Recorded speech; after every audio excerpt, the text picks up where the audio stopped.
напишеш за смърт в социална мрежа, когато си скрит зад монитора.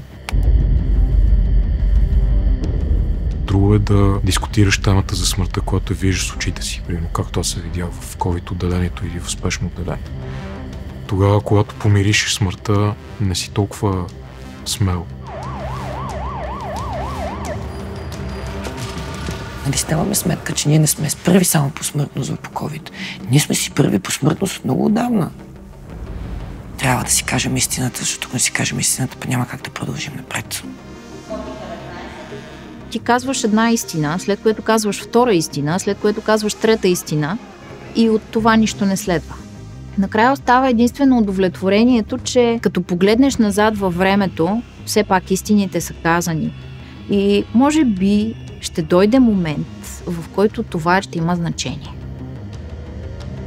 Ти мога да изложиш за всичко, мога да напишеш, че умрелия не е умрял от COVID, но ти не можеш да изложиш, че в този период имаш 5, 6, 700 души повече на 100 000, отколкото през предходните 5 години.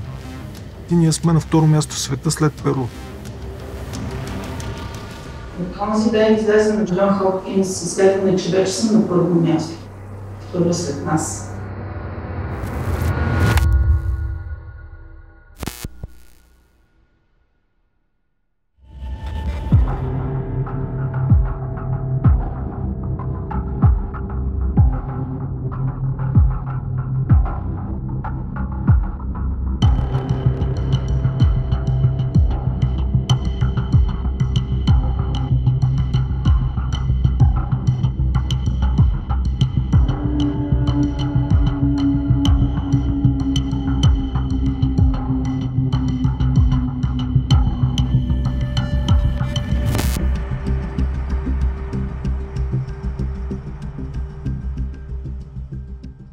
Може би тази история ще се изучава във всички училища и то не само в медицинските.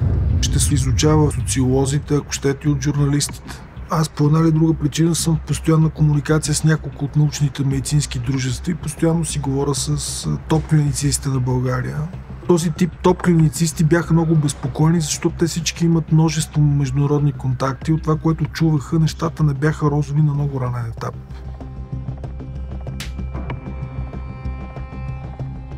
Не мога да кажа, че съм очаквал това нещо да достигне мащабите, които достигна и като епидемия, и като начин на възприемане на епидемията.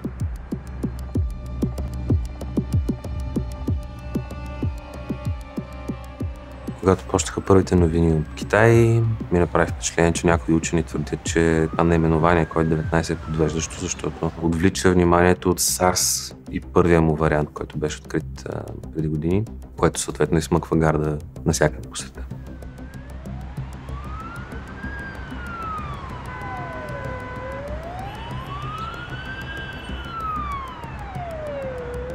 Още декември 2019 аз знаех какво се задава. За очудване на хората в моето семейство, точно по този период купих доста маски. Дълбоко сме обезпокоени от притеснителните мащаби, с които вирусът се разпространява. COVID-19 вече е пандемия, обяви Световната здравна организация.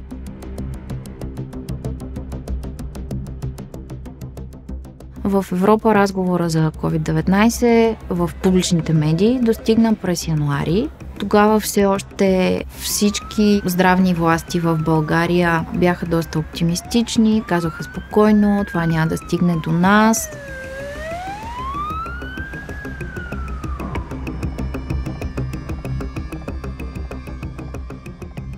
Чуждата смърт винаги е по-ясна за възприемане. Но когато заплахата е, че и ти си следващия, тогава нещата променят посоката. Излязоха едни мъже, които в началото на комуникацията бяха 100% мъже. Нямаше нито една жена в този разговор, която да смекчи картината, поне визуално. Водещия сред тях беше военен и се появяваше в публичната си комуникация с униформа. Ние говорихме за него като за генерал. Еди кой си. Започнаха да ни говорят от телевизора сутрин и вечер как ще изнасяме трупове в чували. И в същото време не бяха в състояние да докажат нито един случай на заболяването в държавата. Полунощ беше обявено в България, че имаме първите 2 подозрителни случая. Новата проба при 27 годишния мъж е положителна. Парламентът обяви извънредно положение в България от днес до 13 април заради COVID-19.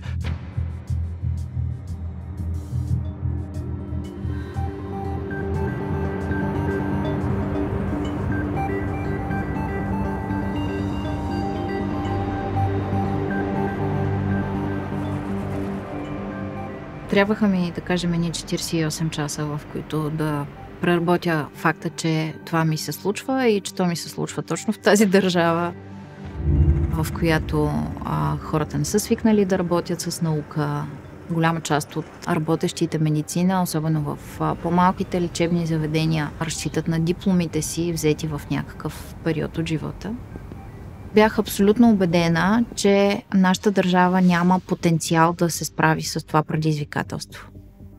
Аз не се страхувам от пандемията, а се страхувам от това, че трябва да я преживея тук.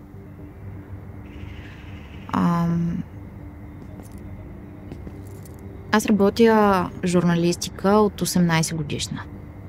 Това ми даде възможност да стана свидетел на дълги години обществени процеси.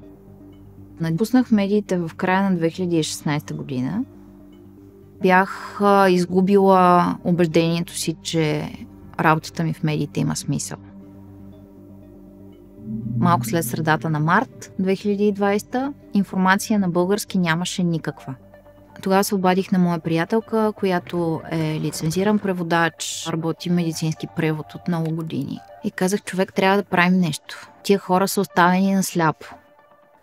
И тогава се събрахме всъщност аз, 5-6 преводачи, помолих мои познати лекари, включително такива, които работят извън България, също да ни съдействат с информация, на която попаднат и да помогнем на тези, които не могат да си стоят вкъщи и да се страхуват, а трябва съвсем ефективно да решават проблеми, да лекуват пациенти.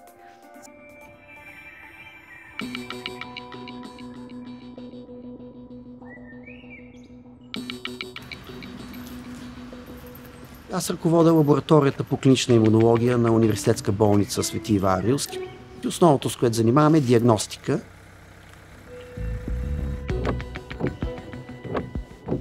Беше много объркано, защото аз идвах от Англия, когато тогава беше всичко отворено, пъбове, съответно футбол, нали? И дойдох в някакъв шокиращ затвор, където ми казват, че трябва да се стоя вкъщи 14 дни.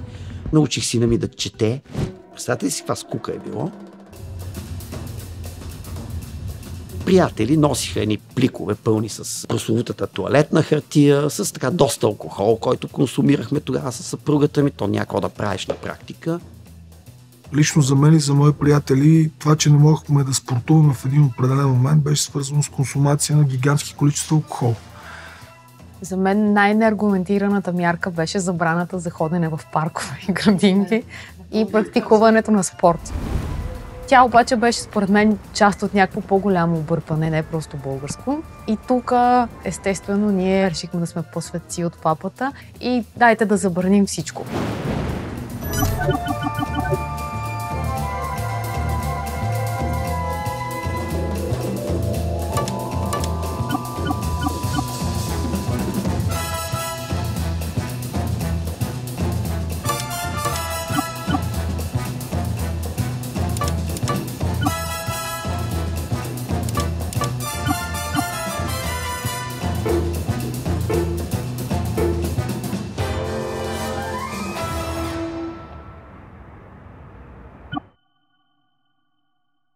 Това, което най-много ми тежеше, че бях затворник и че не можех да видя дъщеря си, която беше пък при баба си и ние сме под карантина, тя не може да ни види съответно. И тръгнах да се занимавам и да проучвам каква е ситуацията с коронавируса. И навлязох директно, защото трябваше да организираме и лабораторията по някакъв начин, къде ще е нейното място и така нататък.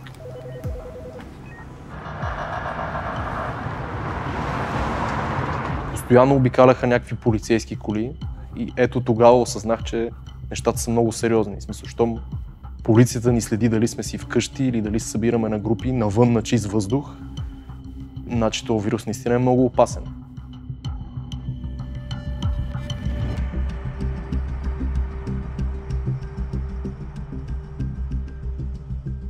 Спомням си, дори когато ходихме до магазина с приятелката ми, бяхме с ръкавици, с очела, с маски. Всички продукти, които купувахме, ги миехме с сапун.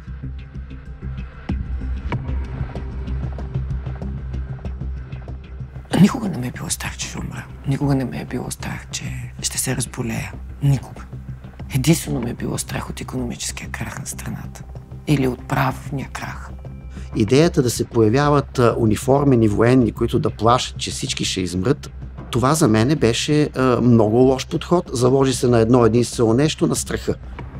Каквото и да правеха нашите управляващи, то беше не във времето, в което трябва да се случи. Това, между другото, повлия и на доверието на хората в мерките, защото те усещаха по собствения си начин на живот, че това, което им налагат, не е ефективно.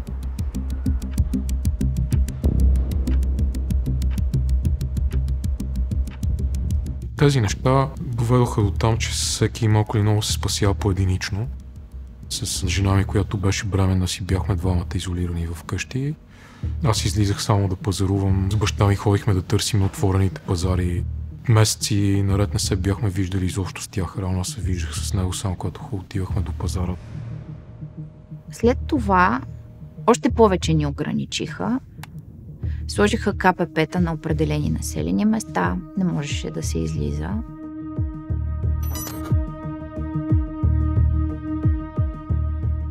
Бяха взимани решения, които не бяха обяснявани. Не бяха зачитани тревогите на хората. Никой не се опита да ги успокои, да им даде увереност, че макар всички да сме в ситуация, в която не знаем как точно ще се развият събитията, хората, които взимат важните решения, са на страната на гражданите. Нищо подобно не се случи.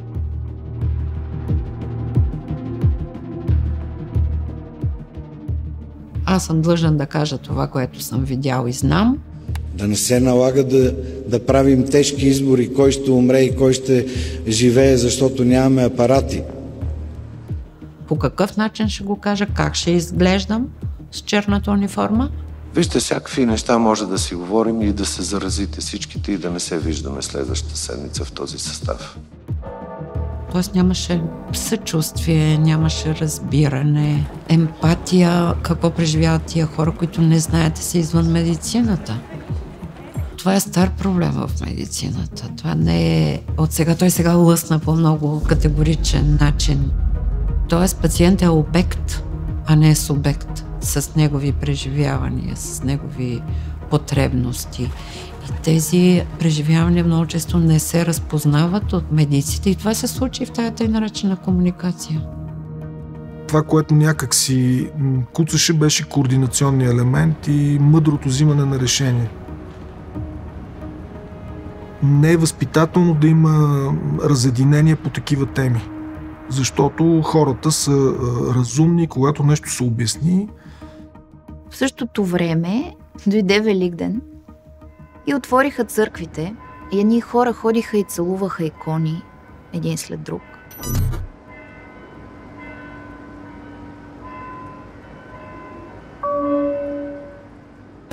Сред хората, които напуснаха столицата около Великден, със сигурност има заразени с COVID-19. А разнасянето на заразата извън София може да доведе до удвояване на случаите. Изглежда, че хората в България като че ли ги е страх по-малко от този вирус. Тоест аз не бих обвинил само Министерството на здравеопазването или политическата класа за това, че миналата есен много хора загубиха битката с COVID, но и самите граждани. От разкази, които съм чувал от приятели и моите родители, масово не са спазвани мерките. Ако има нещо, което абсолютно не беше съобразено, това е специфициране на мерките към поведенческите прояви, които са характерни за много голяма група хора. Тоест, това не са единични случаи, има някакви общи неща между всичките видове кризи. Дали тя е икономическа, финансова криза, дали е пандемична здравна криза, все е криза. Тоест има някакви неща, които могат да се предвидят, знаят се, наблюдавани са вече. В последното ми изследване 2020 година, от март до октомври, и обхвана близо 2500 икономически активни българи, показва, че близо 67% от тях реагираха невротично по нашите скали за начина, по който хората се справят с предизвикателство. Което значи, че в този период много хора не са били точно себе си. Поведението им било резултат от начините, по които се опитват да защитат себе си от едни трудни за овладяване емоции. Маса хора, близо 40% от хората станаха агресивно защитни в своето усилие да се защитават от емоции като неадекватност, усещане за заплаха, несигурност, неопределеност. И за да потиснат тази тревожност, избираха стилове, в това число на общуване, на взаимодействие, които обичайно не са използвали. Една немалка група станаха опозиционери на всичко. Намираха по всякакъв начин да критикуват нещо, обстоятелство, събития, модели на поведение или хора. И ние ги наричахме автоматично опониращи. Не ползвам маска, благодаря ви. Трябва да ми дадете FFP2 или FFP3, които предпазват от вируси. Друга голяма група се втурнаха да търсят надмощия над други, да доминират. Кой ще дойде? Кой ще дойде? Да казват какво е правилно и как да се прави. Да властват или да се борят с властващите, търсещи по този начин сигурност. Аз не мога да пиша, получавам анемия.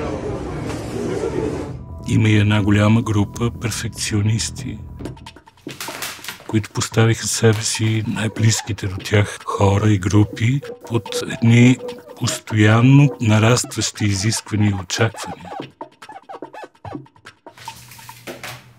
Една голяма друга група изпаднаха в това, което ние наричаме пасивна защита.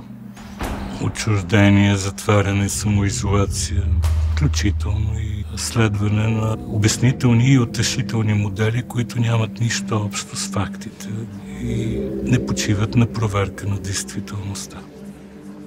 То много си зависи от човек, мен няма да ме хване. Ще ме подмине. То е пак някаква такава психична защита. Да се само сугестираш, че ти си безсмъртен. Че ти не си уязвим на такива, както повечето. Тоест различен съм, по-здрав съм, с по-добри съпротивителни сили, с по-добри. Никой не знае това. Никой не знае. Не може да се каже, че това е характерно само за българите. Същите или подобни данни докладваха и водещи други източници. Ние правим такива изследвания с колеги доста отдавна, по-рано, 2016-17, тези поведения не са били с такава честота и интензивност. Една по-малка група, между 30 и 35%, все пак изграждат конструктивен модел на поведение и така успяват да се справят ефективно, тъй като пандемичната ситуация ги мобилизира да използват адекватно своите възможности. Ние събрахме наистина, бяха адски много, към 400 хиляди. Ние събрахме към 500 хиляди. Да, всъщност събрахме половин милион.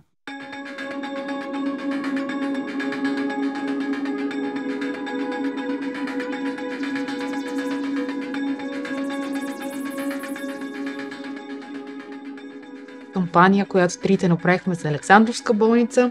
След като се разбра, че едно от даренията за покупка на респиратори няма да се случи, то беше обвързано с условие, ако дарителя и неговите служители имат нужда от респиратори, той да ползва с предимство спрямо другите граждани. Болницата отказа дарението. Криси го беше чула, тя е по големите идеи, за нея няма никакви граници, няма спирачки. И тя се обади една вечер и каза: ние ще правим с Деси нещо, искаш ли да участваш? Аз до тогава Деси я познавах просто като човек от София, работеш в рекламна агенция, приятелка на Криси, но не сме били близки. И аз казах: ми да, защо не? Това е от тези решения, които ги взимаш на секундата.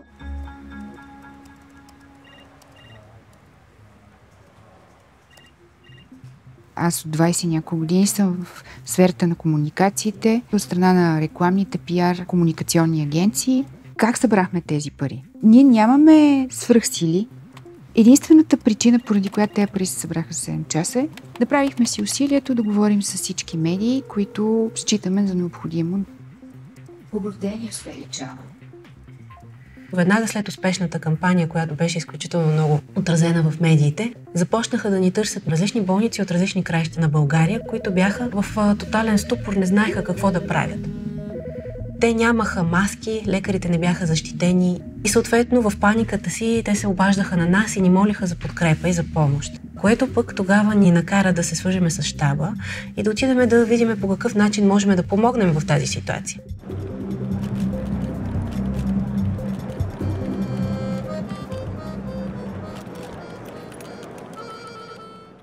И щаба представляваше една екселска таблица, което в смисъл. Ние гледахме на един такъв екран и имаше графи търса, предлагам.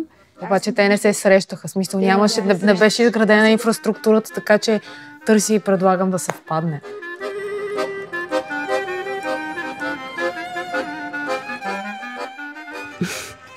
В щаба, когато отидохме и казахме как може да ви помогнем, и те казаха: нямаме маски. Търсиме маски. Може ли да ни помогнете да намерим маски? Аз казах: можете ли да върнете на този worksheet, където бяха доставчиците на маски? Снимах го. На първите 2, които се обадих, съответно намерих веднага маски. Свързах ги с щаба и по този начин... Те не купиха от тях маски. Пак. Не, те си ушиха маски и затова България в едно разследване на Шпигел излезе с най-некачественото медицинско облекло, което е подарено на германците, което абсолютно не покриваше никакви стандарти. И причината да няма, ти го нарече комуникация между институциите, ти го нарече организация с една, тя се казва корупция.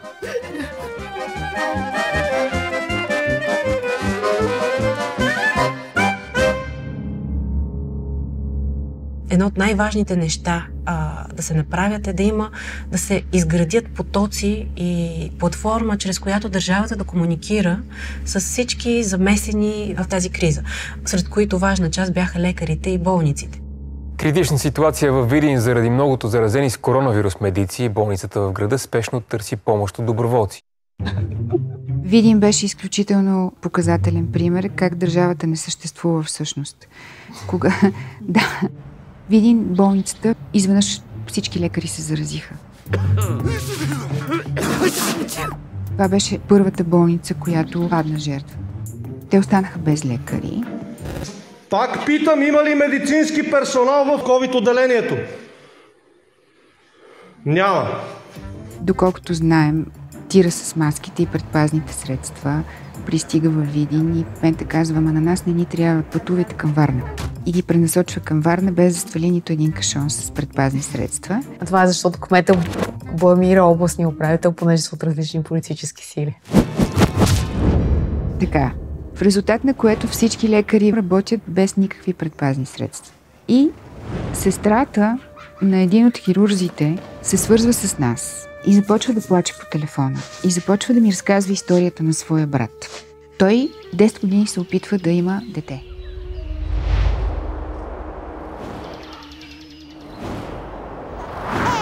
Което се ражда по време на пандемията, докато съпругът се намира в интензивното отделение и той не успява никога да види детето си. Сестрата плаче и казва: страхувам се да не умре преди да го е видял. Буквално. Може ли да направите нещо? Аз казвам, защо не се обадите в министерството или не знам, в щаба? Обаждахме се, те казаха, добре, ще видим какво можем да направим. И нищо не правят по въпроса. Можете ли да ни намерите маски, защитни облекла? И ние се метнахме на колата и отидохме във въпросния склад, дето го видяхме в една екселската таблица на щаба. И ние трите събрахме пари. Да, не беше от кампания тогава. Не. И в крайна сметка натоварих цялата кола с кашони предпазни облекла на Дюпон, най-качествените. Западните болници работят с тях. Те седат на склад в София и никой не се сеща да ги купи. Защо не е много ясно. Една жена, дето е сестра на един лекар, се обажда на едни жени и ги моли за предпазни облекла. Сюрреалистично е. Ние с Криси си направихме труда да проверим дали съществува в държавата ни някакъв гайдлайн, който казва на съответните институции по какъв начин трябва да реагират, да комуникират и какви са кризисните мерки, които трябва да бъдат предприети. Няма такова нещо. Никога не е имало. Също така, 19 месеца по-късно, това продължава да не е по никакъв начин на дневен ред. Първите, които трябва да се подготвят, всъщност са институциите. Оттам трябва да се генерира една концепция и тази концепция да се следва. Но те бяха още по-объркани и оттам не можеше да се генерира такава комуникационна концепция. Трябва комуникацията и въобще действията да са като по време на война, да има много ясни послания, те да са няколко, така че да не се объркват хората и съответно да има лидерска позиция, която да поведе хората убедително в някаква посока. Не считат за необходимо. Смятам, че те не си комуникират и помежду си.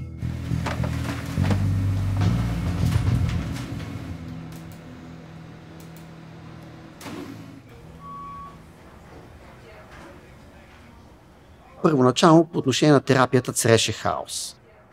Препоръчваше се традиционна китайска медицина, дори влизаше в протоколите по едно време в самото начало, март 2020 година. Отричаха се кортикостероидите, което излезе безумие, защото те са най-ефективните средства.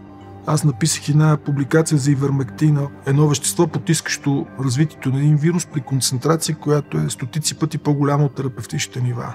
Тя е четена над 60 000 пъти и е цитирана от National Institute of Health в САЩ, от Infectious Disease Society в Америка и много професионални организации в Латинска Америка, Доминиканска република, Бразилия и така нататък.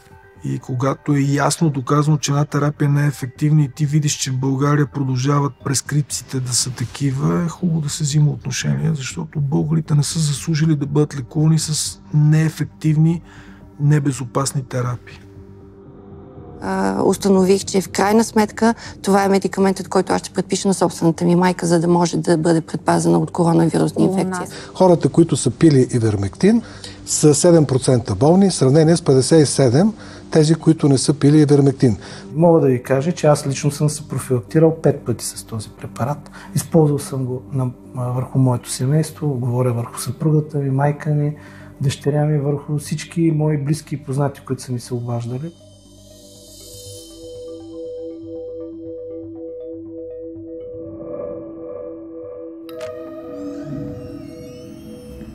Вирусните инфекции не се лекуват с антибиотици. Освен случаите, в които имаме доказана суперинфекция, чувствителна към тези антибиотици. В близките години ще получаваме плодовете на бактериалната резистентност заради тази хиперупотреба на антибиотици. В цял свят имаше такива неща, просто в някои части на света крайният резултат е много по-лесен за случване, защото може да видите какво се случва, например, с холандски лекар, предписал ивермектин или хидроксихлорохин. Тавана на тази глоба е над 100 000 евро. И ако фармацевта не е съпричастен в това да описва тези безобразия, той също подлежи на санкции. У нас като цяло и законодателството едва ли е много по-различно от законодателството в други страни, но вероятността в една европейска страна 7-годишно дете да управлява автомобил и това да се качи във Фейсбук и да остане безнаказано е много ниска. Намали, леко само спирачка. 2 са лините, а? Защо ви са, а? В момента бяхме с него на разходка. Кой какво приписва вече като GP за домашно лечение, тук вече влизаме в една друга тема, където може да ми се изправи косата понякога. Наред с колеги, които са изключително професионално подготвени, общо практикуващи лекари и които си вършат работа като хората, има някои терапевтични подходи, които са, меко казано, неадекватни, които се препоръчват. Имуностимулиращи средства. По принцип масово се вярва, че когато човек вече е с коронавирусна инфекция, той трябва да взима имуностимуланти, за да си подсили имунитета, който да се справи съответно с коронавирусната инфекция, което е абсолютно нередно и неверно и никъде в протоколите такова нещо не съществува. То дава обратен ефект. Тези неща има смисъл да се взимат от здрави хора, а не от хора, които вече са заразени, защото когато си заразен и имаш имуностимуланти, ти засилваш имунната система, а именно собствената ти имунна система те убива в тежките случаи на коронавирусна инфекция. Не самият съответно вирус, а свръхострата реакция на съпротивителните сили срещу него. И когато подсилваш нещо такова, ти създаваш идеални условия за една бомба в организма ти. Това примерно масово се прави. Това не е спряло да се прави. Много хора просто не четат. Това е тъжната истина.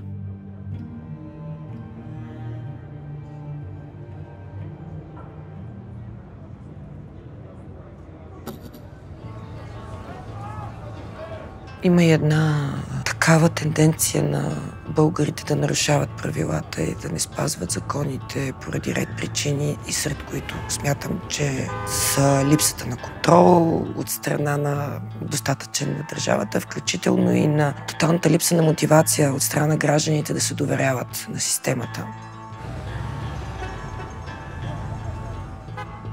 Тези постоянни нарушавания на забраните, на мерките създават у българина впечатление, че почти нищо не се е променило. И второ, този прословут нихилизъм на българите. Не може някой друг да ми каже аз какво да правя. И това е свързано с изключително ниското доверие към всичко и към всички. И тук даже не става въпрос за недоверие към някакъв конкретен човек. Всичко, което е извън мен, буди недоверие.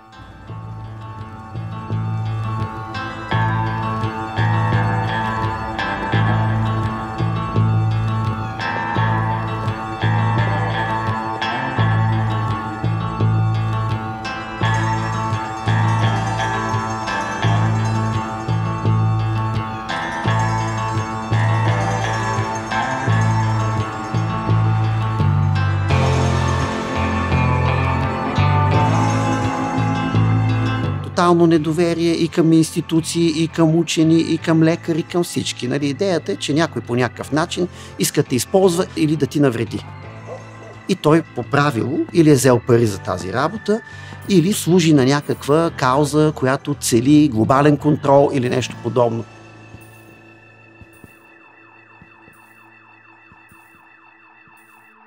Не само невежите хора са склонни да бъдат част от това говорене, но и интелигентни хора. Тоест не е само въпроса на лошо образование.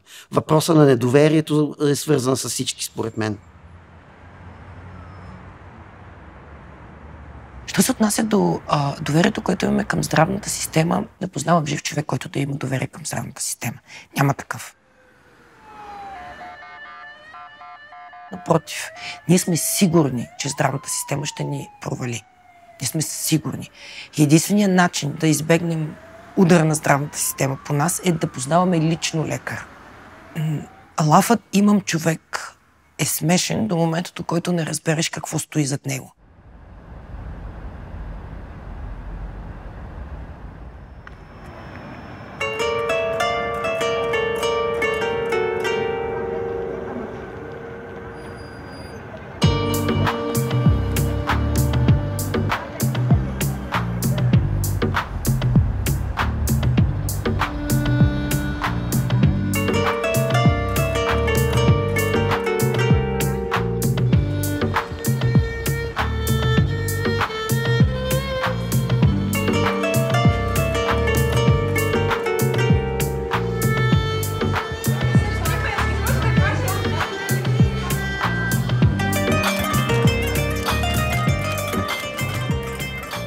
Превенцията е едно, Тя се случва, когато имаш доверие в системата. В случая, мисля, че много малко хора имат това доверие и всъщност не се обръщат достатъчно на време.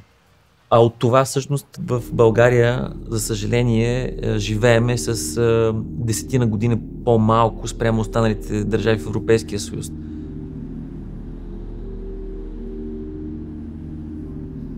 Ние не си вярваме, страхуваме се един от друг, смятаме, че в каквато и посока да мръднем, то може да се окаже грешно. И затова я по-добре да не мърдаме, пък то ще мине някак. Като цяло идеите за някакъв вид начин на живот, който да бъде протективен, като цяло в България не са много популярни, особено при по-възрастните поколения. Има статистики, които показват, че в България хората вземат едни от челните места, свързани с сърдечно-съдови заболявания. Едно по-увредено население. Едно население, което масово е с високо кръвно, с диабет, с вредни навици. Питайте дори лекарите, които са в спешна помощ, че им се обаждат, когато нещата са много напреднали, а е могло 2-3 дни по-рано, когато е имало признаци. Имаме и такива разкази от семейства, които си признават, това е доста болезнен опит, че не са направили нищо, а са знаели, че трябва да се обадят на някого. Могло е да се обадят, но са изчаквали нещата да минат от само себе си. Не защото нямат възможности, защото нещо вътрешно ги е блокирало. Или са живяли с това усещане, че ще мине, а то не минава. Това е тая реактивност на мисленето. Трябва да станат много зле нещата да отида на зъболекар. Тези грижи, например, показват по един много ярък начин колко неглижираме себе си. Да, повечето хора ще ви го оправдаят с икономически фактори, нямам пари и средства, но повечето от причините за това, знаете, този български израз, да изядеш боя, да платиш жълтиците и да изближиш торбата с сол. И чак тогава да ти дойде акъла. Който си имал в началото, че така правят хората, които искат да решат проблема. Един инат, да видиш докъде ще издържа. Това е негативната страна на същия този корав стил на мислене и действие. Трябва да стане много зле, за да викам за помощ или да взема мерки. В здравната система нещата са въпрос на живот и смърт, както за пациентите, така понякога и за персонала.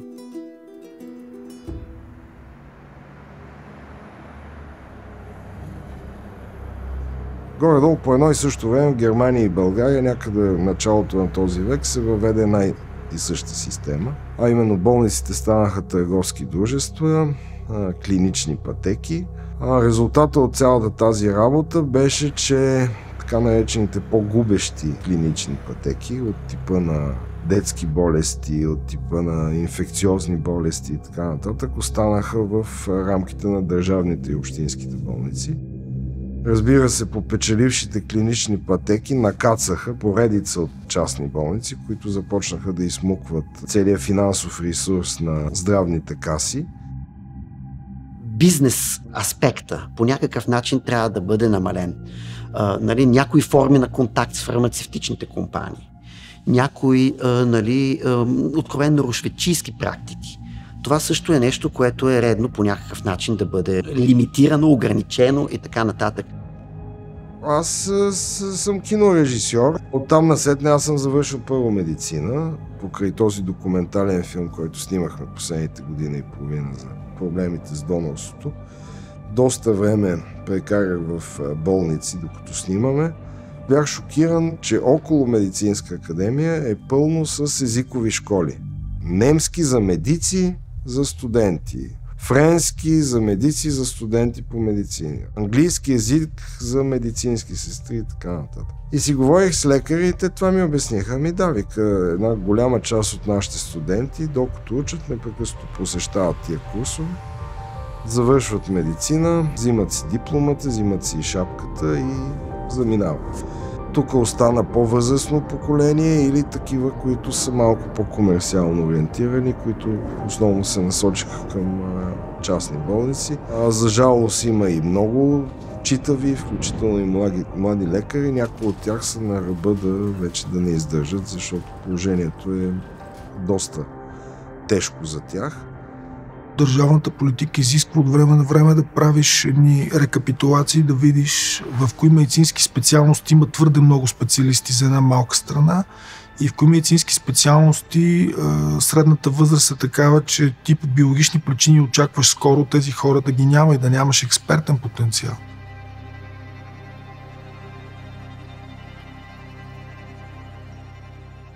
Всеки говори за легла. Леглото е мебел. Било той медицинско легло с неговите характеристики. Леглото не е лекар, който лекува пациент.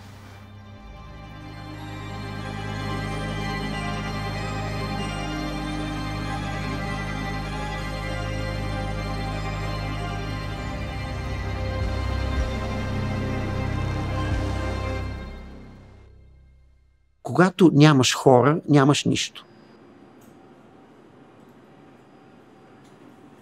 Сега аз съм малко изолиран случай, защото аз работя в една болница, която е така на доста високо ниво, доста добре администрирана. Сега това не е четка пред ръководството, това си е факт просто. Такива болници има и други. Не сме единствената, но те са малко.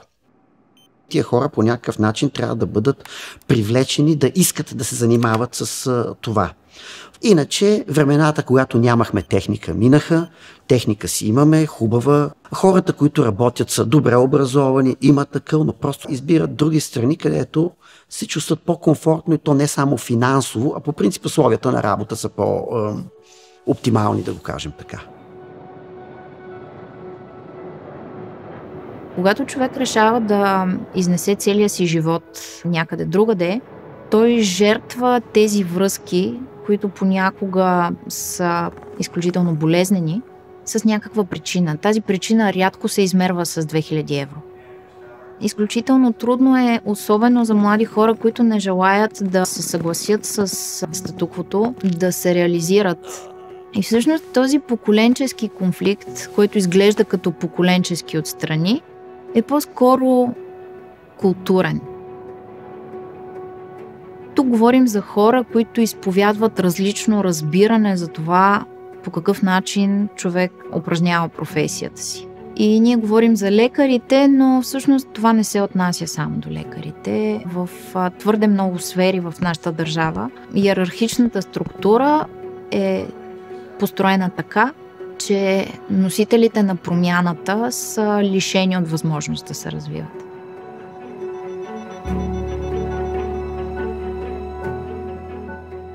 Не си бях представил, че човешко същество може да акумулира толкова сила и енергия в себе си, да издържи на това, което издържат медицинските служители, лекарите, сестрите и санитарите в болницата.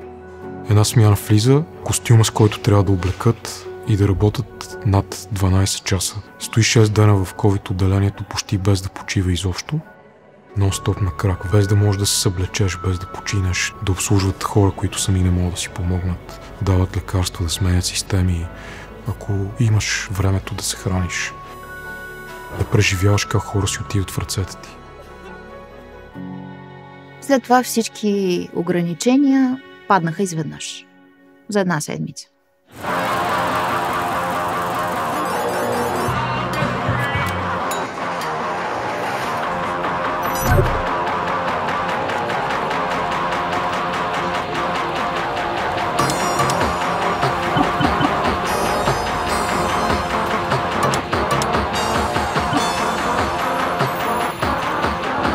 Децата ни не можеха да отидат на училище, но пък на кого му трябва да ходи на училище в крайна сметка. После дойде лятото. Бях поканен на една сватба, можете да си представите, с около 100 човека, никакви ограничения нямаше, не сме носили маски в затворени помещения или нещо такова и аз си мислех, че COVID изчезва. Вижда се, че нещата вървят към своя край. Какво очакваме да се случи през септември? Да дойдат нови хора, които да ни заразят, няма откъде да дойдат. Лятото вие видяхте ли някъде да има COVID? Виждам, не сериозно ви питам. Ето сега, септември месец, даже му оставете лятото, септември месец. Всички заведения са препълнени, хората са щастливи, усмихнати, говорят си. Децата, връщаме се от почивки, от Италия, от Испания, от наляво, от надясно. Хора се връщат на работа, имат проекти, срещи, работни, абсолютно всичко. Какъв ковид? До момента, до който не започнаха да умират хора. Изведнъж пак.